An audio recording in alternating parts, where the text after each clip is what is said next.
Alright, we've got a lot of catching up to do, so we're going to do 4 movies now. And I think I want to start this one with Drop. It's another Blumhouse movie, which means quality could be pretty much anywhere on the scale at this point. Though it is also a movie by Christopher Landon, who a lot of people seem to love and have taken to. Mainly known for, like, Happy Death Day, which I'm not a fan of. If you're not new to this channel, you already know that. I thought Freaky was fine, I guess, and he's got a couple of others. For the most part, I've not really been one of his biggest fans, so I didn't really know how to go into this. I didn't even really know what the concept was. I went into it pretty blind, and it is one of those ones where it has a concept, and the events that transpire from this concept is one of those ones where you kind of have to decide early on if you're going to run with it, or if you're going to be one of those people that kind of picks everything apart, and does the whole, if everything has to be logical thing, you're going to be checked out of this really quickly.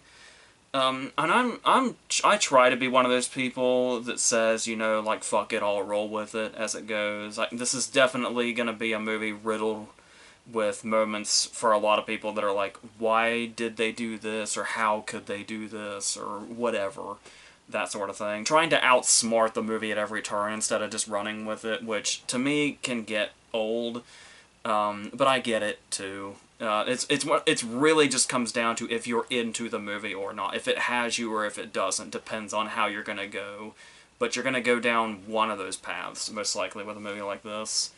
And I will say one thing I did notice is that, because if I remember correctly, there are opening credits, and I didn't really recognize any names. Reed Diamond might be about it, and even that's a little vague. It's like, oh yeah, I think I know him from this thing or whatever. But yeah, there's a couple of things about this movie, that included, that made me feel sort of out of touch. Because it's like, I don't really know any of these people, and it's, to be totally honest with you, when I heard the title, and I saw, like, I think there's, like, one poster that's, like, mostly red, and it's her, like, with a phone. So my immediate thought is the title is in reference to, like, dropped calls or something. So this whole thing about drops and what they are in the context of this movie, that is a moment in technology that I am just not familiar with. I'm having old guy moments throughout this movie in regards to that. And it is kind of funny to see that on top of this being like a modern thriller where a lot of the danger comes from being sent threatening memes. Memes that are typically, amusing to one degree or another, are now being used as threats, and that's kind of our setup before we go into it. And our very first introduction is this very sickeningly sweet family dynamic that's going to set up the stakes of what's going on here, because of course the family's going to be threatened, and our main character is in this one location, this restaurant in this skyscraper, and getting all this stuff in order to make her do something that's part of a much grander agenda that is thankfully vague enough. Like, that's not something that we need a lot of details on. And is a lot of this sounding familiar? Because it did reach a point kind of early on in the movie where I was thinking, like, this is kind of giving me vibes of Red Eye. And it's like, that was a thought I kind of had early on, and then the more it goes, the more it's like, this is really starting to feel... I mean, I know, like, other movies have vibes of other movies, but they're also their own thing, and there's nothing wrong with that. But then as it went on, it was like, this really, really is starting to feel like Red Eye. And that by the time we're in the third act, and then we get, like, a third act that's in 2 parts, and now we have our first part of it, and then the second part is, like, a race home, and then there's going to be another conversation. It's like, it's just literally Red Eye now. So that was really, that I think ultimately ended up being a big downside for me, was how, like, it's one thing if it kind of feels like another movie a little bit, but it's also its own thing, like, that, like, whatever, but when it really started to feel like I was just literally rewatching Red Eye is when it started to become very apparent, like, so really, so what, that's when you start asking, what is the point of this then? Because I already saw this movie, like, 20 years ago, for the first time anyway. Um, so that was something that was pulling me back. Another thing that was pulling me back after a while was I can also get like a camp factor with Landon, especially. I think that can be expected, that there's going to be like a comedic vibe here. But the difference is with stuff like Freaky or Happy Death Day or whatever. It's pretty apparent they were like horror comedies, and they were very outward about themselves. This, I honestly could not tell you if it was supposed to be as funny as it felt, because it was kind of that guilty, funny feeling to me, where a lot of people just outright tell you, like, oh, the movie's unintentionally hilarious, we were guffawing the whole way through, but it's supposed to be serious. I tend to feel guilty when that kind of thing happens, because I know, because you can tell when somebody's, like, really trying, or, like, a movie's, like, really trying. But here, it was like, there's one moment in particular where, to not say too much, her plan to get out of the situation is thwarted by a tip jar. And that's played, like, really dramatically. The whole movie is played so incredibly straight-faced that I genuinely couldn't tell if some of these really dramatized moments were that highly dramatized for the sake of comedy. And the fact that I can't tell is, like, in one case it'd be like, oh, if I can't tell, it could potentially be satire, because, you know, the line between satire and what's really happening should be really thin. But this isn't that kind of movie. So if it was trying to be, like, you know, outwardly funny about how weirdly dramatic some moments were, it was all very blurry, how the execution of that was. So I feel like it was playing it straight. And so that's, you can see those feelings are a problem. So there's that. I there's a lot of really to go into positives, there is, like, a lot of really nice camera work, and there's moments where you, like, genuinely wonder how she's gonna get out of a certain situation, or how she's gonna go around something.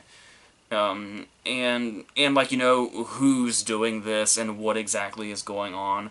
Like, the intrigue of that is there. It's not, like, totally absent or anything, despite those setbacks. And the restaurant setting is a good setting. It was kind of like, sort of like a skyscraper version of the restaurant in The Menu, Hawthorne. It kind of felt like that a little bit, in a nice way. Not in the it's too much Red Eye way, just in a, oh, this kind of reminds me of that, and that's nice. It kind of brings back that feeling of feeling trapped in the restaurant setting. So that I'm fine with.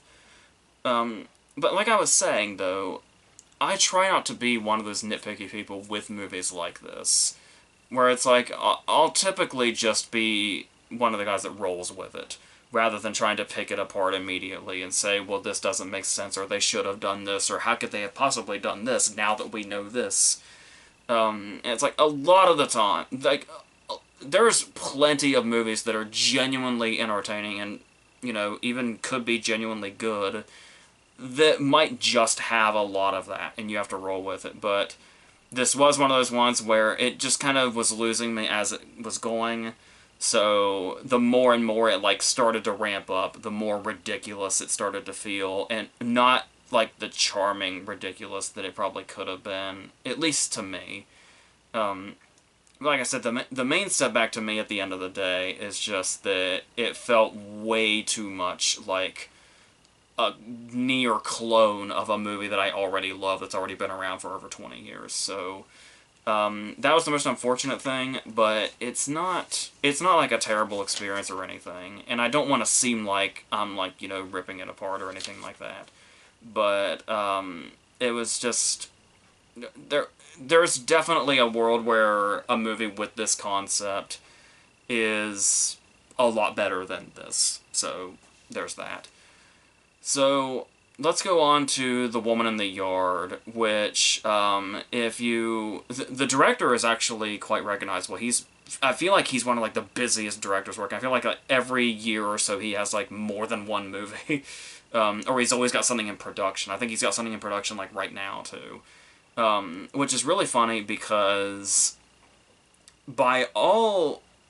When you look at, like, everything, the concept of the poster, everything about it, it sort of screams like a Shyamalan movie. So that was the vibe I kind of kept getting throughout it. And even then, even with, like, you know, the interactions with the kids, the whole movie feels very Shyamalan for better or worse, we'll say. But as far as it going into it as its own thing, there is, like, a nice opening where we see imagery that we can't quite grasp what we're looking at, where we hear Russell Hornsby's voice, and they're talking about this dream house. But the house that we're looking at feels very, like, there's a lot of cracks and flaws, and it's almost feels like it's run down, but there's something going on here where, like, there was, like, something was lost that was supposed to be this happy moment. And it's really impressive that you can feel that, and how accurate that ends up being, before we've even seen a character. We're just looking at close-ups of the setting and hearing voices. And they already conveyed that. That's a really strong start. And then, yeah, we find out that it's Danielle Deadwyler and Russell Hornsby is her husband, who has died in a car accident before the events of the movie. And now it's her and her two kids, and she's still, like, barely able to move around because this car wreck was still so fresh. Like, her leg is broken. And so, as they're sort of going about the story, the three of them, we can sense this sort of bitterness and resentment to the tragedy in her, and you can sense, like, this coldness and, like, this missing piece in the household. And so they do a pretty good job of setting all that up, and then we get to... the concept comes into play pretty quickly. And the concept is really intriguing and really creepy. Where the poster says everything. But the concept, the setup, is they are, like, in the middle of nowhere, and the power's out, and it's, like, in broad daylight. And typically broad daylight means, oh, we're safe, pretty much. Some movies have turned that on its head, and this is one of those. Where even in broad daylight, the threat is just there. And the concept of... It might seem a little silly when you say, yeah, there's just a woman sitting in the yard. But the visual of it, where it's these black clothes and this long black veil that's, like, billowing, and they're in a chair of unknown origin. They're sitting on something just in front of the house and just looking at the house in this very spectral-like way, right in the middle of this, you know, scenic daytime. And just in the simplicity of just having, like, the daughter or the son say, like, there's a woman sitting in the yard staring at the house. And there is something inherently creepy about that setup. And the way that it goes on, where it's like when this woman talks, there's, like, it's, like, almost, like, multi-layered, like there's an echo to the voice that you can't quite pin down. The way they use the shadows is really creepy and effective, and there's stuff like, once you get used to the idea of, oh, the woman is sitting there and she's not moving and it makes no sense that she would be there, and you get, like, this sort of ghostly vibe, and, like, the terror sets in, and then there's just one moment where all the daughter says is, I think she's closer now. And it's like that, like, this is all really working. And it's really utilizing the concept well, and this sort of mystery around what is going on here, what is this, and what does it mean. With that said, now that we've had this strong setup, I hate to seem like I'm basically repeating what I just said about Drop, but it does kind of follow the same path, where it's like, you start it and it's like, okay, I think I'm into this, I like what you're doing here, I like what you're setting up, and you got your vibes down, everything's feeling right. And then as it reveals itself more is when it starts to spiral downward a little bit, unfortunately. And this one in particular also feels very familiar, but not like Drop that felt familiar and towards a very specific movie. This is just familiar in ways that we've seen in a number of, like, ghost movies, and especially the recent ones, where it's kind of putting the real-life elements and traumas and making them take shape in typical horror monster fashion. It's... You know what I'm talking about. It's that again. So... we do reach a point pretty early on where it's like, we get this feeling that Deadweiler knows something that we don't and the kids don't. And it's like, you get the sense that, okay, it becomes very apparent very quickly there's something metaphorical going on. And then once you feel like you've basically figured out what's going on here, which, once you get that vibe, it pretty easily falls into place in your head.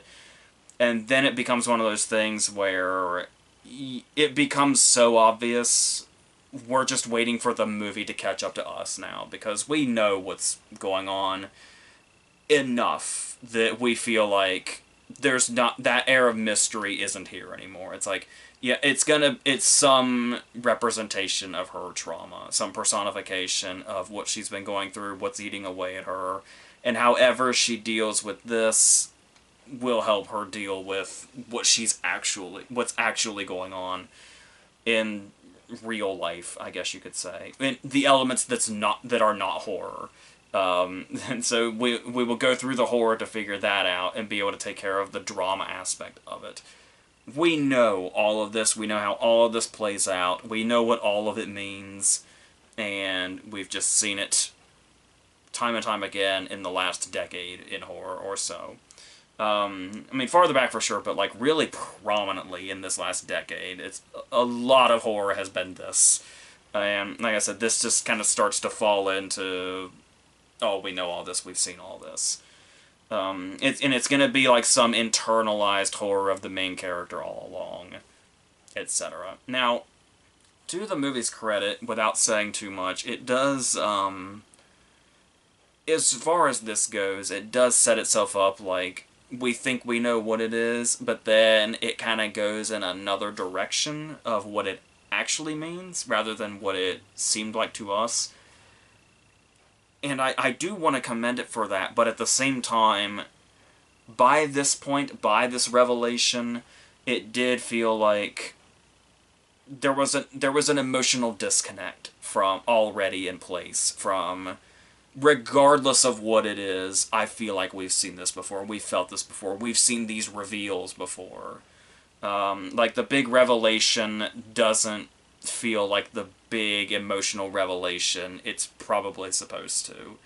It's like, by the music and the editing and the reactions, it's like, you can tell how big and emotional it's supposed to be and how much of a revelation it's supposed to be to us, but we were there like an hour ago.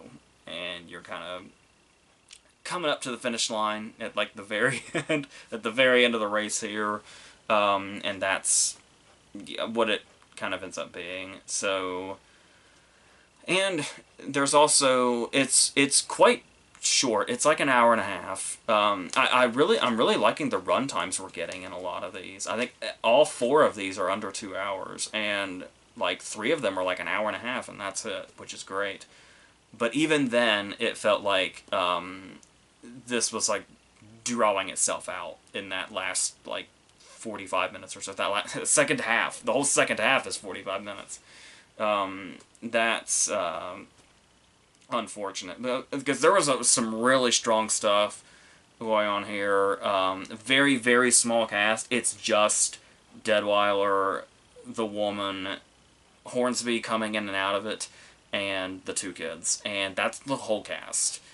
And it's a strong cast, but like I said, when we've sort of seen all this before, again, I feel like I'm really just repeating what I said about Drop, but when it feels this close to like what we've seen this time and time again, the emotional disconnect is going to be there, and the connection to the family was established enough at the beginning, but given how strong it started, that feeling of we've been here before is quite strong to be able to sort of take you out of this and not just keep running with it. So it's unfortunate the path that ended up going down, but it was a strong start. So I did want to say that.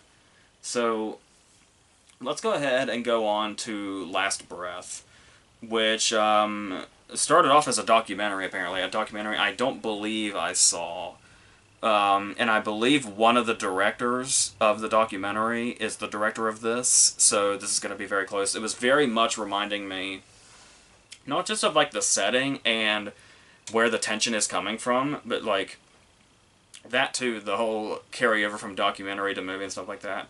A lot of 13 Lives vibes I was getting from this, and I really loved 13 Lives, so I was perfectly fine with feeling that. So I didn't see the documentary, so I didn't know this story going in, and I didn't know how this story was going to turn out. So I feel like that is helping quite a bit in how I went into this, and the tension that the movie is able to find.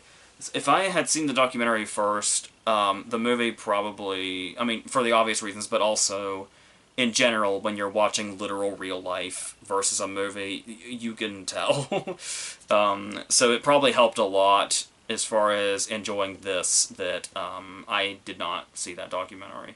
So I probably will eventually now, but talking about it starting off as like a sort of character piece where we have our three main characters here who are Woody Harrelson, Simu Liu, and Finn Cole. Finn Cole, who's kind of our main protagonist, but that term takes on a very interesting place in this particular story, to single out somebody as like a protagonist to the story. But when they're going through it, and we're setting up, because you want to set up stakes for this, obviously, and in this particular case, it's the setting up of where we are and where we're going. Just already feels like everything is at stake, before there's even like a conflict. Where it's like these guys who, this is their job. Woody Harrelson's like about to be pushed out because he's been doing it for 20 years, and they're basically gonna like force him to retire. So he really knows what he's doing down here at this point, but everything about hearing about what their job is and what they have to do, like what the safety measures are and the precautions are, and how far down into the sea they'll be going. Just every single new detail that is revealed about what this mission is becomes increasingly more terrifying. And so, like, they compare it at the beginning to going to space, and it's in the idea of just the vastness. Like, the sea, thinking about what's under the sea is just horrifying. And so they're going to be very far down there in this very pressurized, and of course with the whole, implosion thing that happened relatively recently, it's already in our minds as like modern day viewers what all the worst case scenarios are here, and they are unthinkable, basically.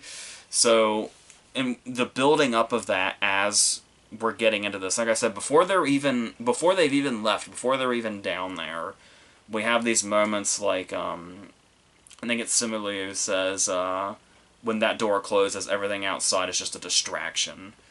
And we linger on the open door. And they haven't gone anywhere. We're still in place.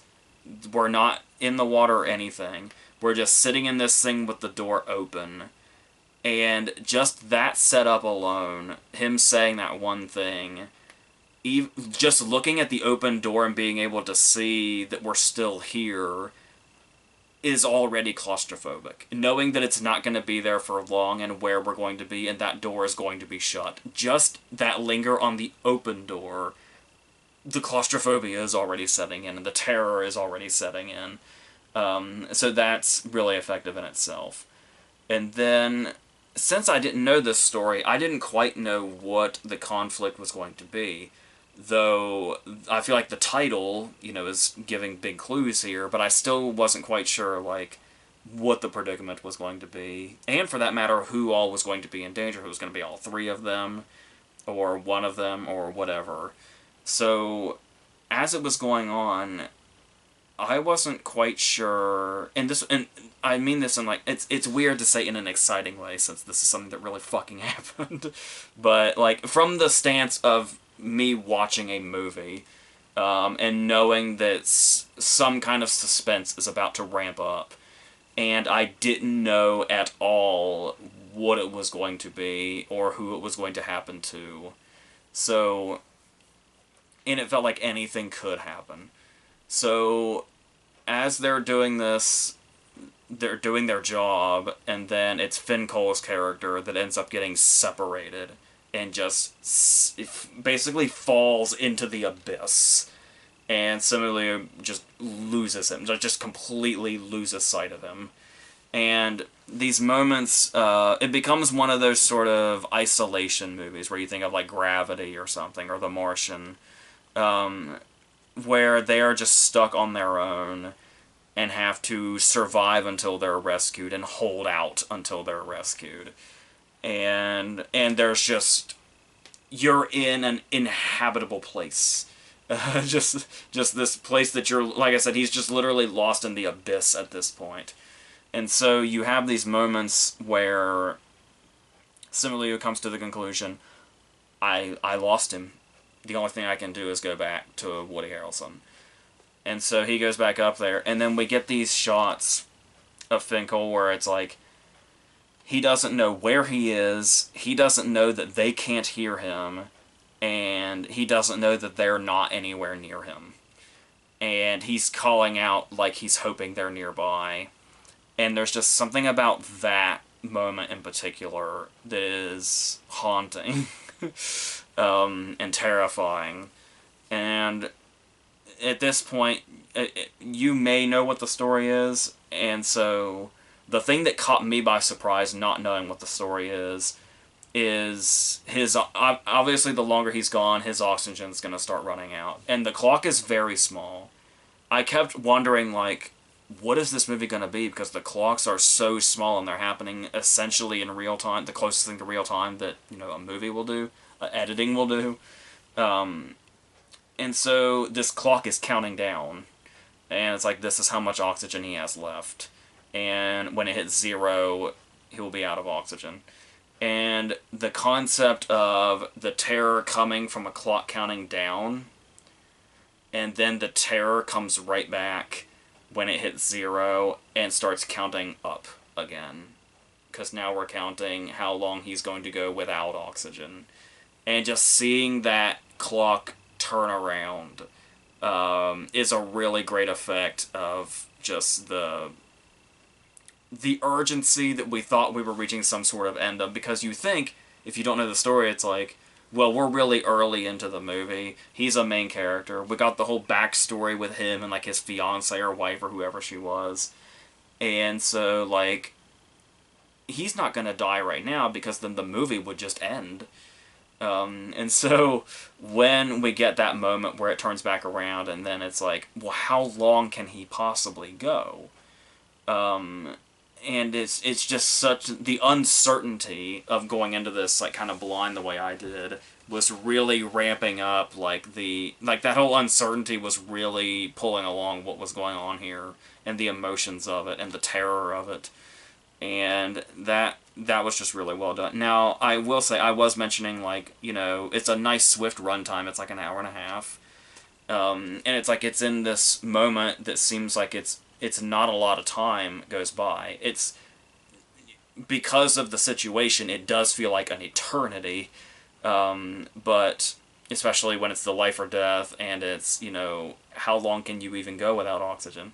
And the fact that this guy basically ended up defying all of science, and the fact that they, like, still don't, they have, like, possibilities of how this could have happened, but they still don't really know, which is insane. At least that's what the movie tells us. So, as far as it having a short runtime, but also an event that takes place in a relatively short amount of time for what's happening. It was kind of reminding me a bit of the 1517 to Paris. Mind you, this is much better than the 1517 to Paris was, but I was having that same vibe of it's a movie about an event that's not built for, like, a feature-length narrative movie. Like, the documentary probably made more sense, and so there will be moments where it's like they kind of stretched it out in the before and after to be sort of feature-length. Even though I do love those scenes when it's just the three of them. Like, I could have watched a whole movie of just the three of them together. Like, just doing their job and then being stuck together for however long this was going to take. Before the conflict even happened. But it's kind of like, by the time we get to the end especially, it's like, it does feel like it's sort of dragged out a little bit. But still, regardless of that, it's very, like, appealingly straightforward. Like, that, you know, it's only an hour and a half, it's a short movie, but this sort of premise of a very short time period. That in itself, especially now with how long things have gotten recently, feels very sort of fresh and appealing again, so that's great. And like I said, it feels like the vibe of those sort of stranded movies that we've seen, but in this terrifying location that we haven't really seen a lot of necessarily in movies, because most of them end up being like space movies and stuff like that. So seeing that in this environment with a protagonist that is completely unaware of the situation, it feels crazy and scary. So, yeah, so overall I did really like this one, and that the underwater shots, the way everything looks, you can tell, like, you know, a documentarian had something to do with this. So I can appreciate that movie. So speaking of appreciation, our last one is going to be Seven Veils, which is another Amanda Seyfried movie with Adam Egoyan, who they did Chloe together back in 2009, which I wasn't a fan of. And the reason I said, speaking of appreciation, is Adam Egoyan as a director who did, like, The Sweet Hereafter and stuff like that. He is a director that I still am not quite sure how I feel about. He did do one movie that stuck out to me that I really liked called Exotica, which was in, like, the mid-90s, I think. But everything else, even The Sweet Hereafter, the one he's, like, really known for, I feel like I have more of... He's one of those guys where I feel like I have more of an appreciation for him as a filmmaker, and I understand his worth as a filmmaker, but I personally don't get a lot from his movies. It's one of those cases. So that's kind of how I go into this, and this movie kind of not only doesn't really change that, but pretty much solidifies that that's how I feel about him. Like, I can appreciate what's going on in this movie and get it, and appreciate him from, like, a filmmaking standpoint, but there's kind of an emotional disconnect again. So I'm also not typically crazy about Amanda Seyfried, so that probably wasn't helping this one in particular either. But she is very good in this. This is probably one of the more standout performances of hers that I've seen, that I've actually somewhat responded to, so there's that. Where she's... Well, here's the thing, is the sort of main story that's going on is that she's putting on this rendition of the opera Salome, the play, and she's kind of inherited it from this character that has died. And it is interesting, the setting that we have, like the theater setting that we have, and her relationship with this guy who is an unseen character because he's dead.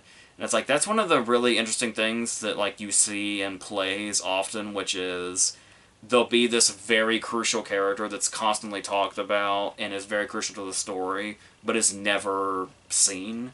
Feels like a very sort of theater thing. And so to have that character here that's, like, unseen, that she's sort of, like, in the shadow of, but also has inherited this thing from, that she's, you know, intended to continue on for him, but make her own thing. And the way this sort of starts to spiral as she goes more and more in her own direction, because she's got a lot of demons and a really complicated past, and there's just this very overall sinister feeling around this whole thing that's going on here. Like, thematically, it was, in many places, it was kind of bringing back Tar vibes a little bit. And that's, like, the main setup. The thing about this movie that was getting a little complicated in a way that I'm not sure it completely needed to was, for a story that's this sort of straightforward about this particular character and what this character is going through, there's a lot of supporting characters, and there's a lot of subplots going on, like, all at once. And I don't want that to be misconstrued, because they're not, like, these characters and these subplots, they're not irrelevant to what's going on with her, but it does feel like there is a lot going on, and a lot of characters to keep up with, and that kind of thing will pull you away from the emotional investment I think we're supposed to have in her as a character, and what she's got going on specifically in her, you know, like, within her reach of what's going on. Because this character, Clea, also gets seemingly, like, just as much of a spotlight in this story as she does. Where she's a character that's, like, stuck between the actress who's currently playing Salome and her understudy, and then you've got this lead actor who's really aggressive and probably misogynistic, and just really difficult to deal with. And he's got, like, a couple of things that kind of branch off of this, and she gets caught up in him, and then that whole web goes into what Cypher's got going on, and it all kind of comes full circle in a way. It's a lot going on. There's also a character that's, like, there's a guy that's, like, probably into Amanda Seyfried's character, and so he's just kind of lingering around, like, every other scene or so, like, every few scenes or so. And there's a lot going on and a lot of characters to keep up with, and like I said, for a movie that feels like it's so sort of emotion-based, like how you react to it in that way, in this very sort of, like there will be, like, there's so many personal things we go into with this particular character in multiple directions. We've got what's going on with her husband, and the fact that her husband might be banging her mom's nurse, and the fact that maybe that matters, maybe it doesn't, because her and her husband are separated, but their daughter doesn't know they're separated. And then you've got, what else is even going on in here? There's like, so, like, oh, her dad. Yeah, there's a whole thing, like, a lot of the demons in her past involve, like, these flashbacks to her dad, who, by all accounts, was, like, this really unsavory, like, it's kind of intentionally vague about what all was going on with the dad exactly, but I feel like we get enough clues that there's, like, everything about this relationship with her dad was wrong in a number of ways. And this is, through this play and all these changes she's making, she's trying to deal with this. And good God, there is so much going on. Like I said, I find it very difficult that because I would think the main focus would be emotionally attaching to her in one way or another. She is a complex character, for sure. But if, like, if we're gonna react to the movie in the way I think we're supposed to, or we're intended to, we'd be really laser focused on her, and I'm guessing it wants us to be emotionally invested in all of this. I don't know if equally or not. Because, like I said, a lot of these other characters get just as much screen time as she does. It's basically an ensemble movie rather than just a movie about her, you know, possibly trying to exorcise her demons through this play, and going in all the different directions and sort of bringing everybody down with her in one way or another. It's, yeah, and there's like a mystery vibe throughout it. The mystery vibe like gets more intriguing as it goes, and you do start to wonder like, where in God's name is all this going to end up? Like, it keeps you involved and keeps you engaged. There's just, the emotion feels distant, and I feel like the emotion's supposed to be the whole foundation of what's going on, so that's a pretty big piece of what's going on here that's missing. Like I said, I think it would have helped be more emotionally investing if there wasn't so much going on and so many characters to keep track of and relationships to keep track of, like how this person's connected to this person and what this person's relationship is with this person.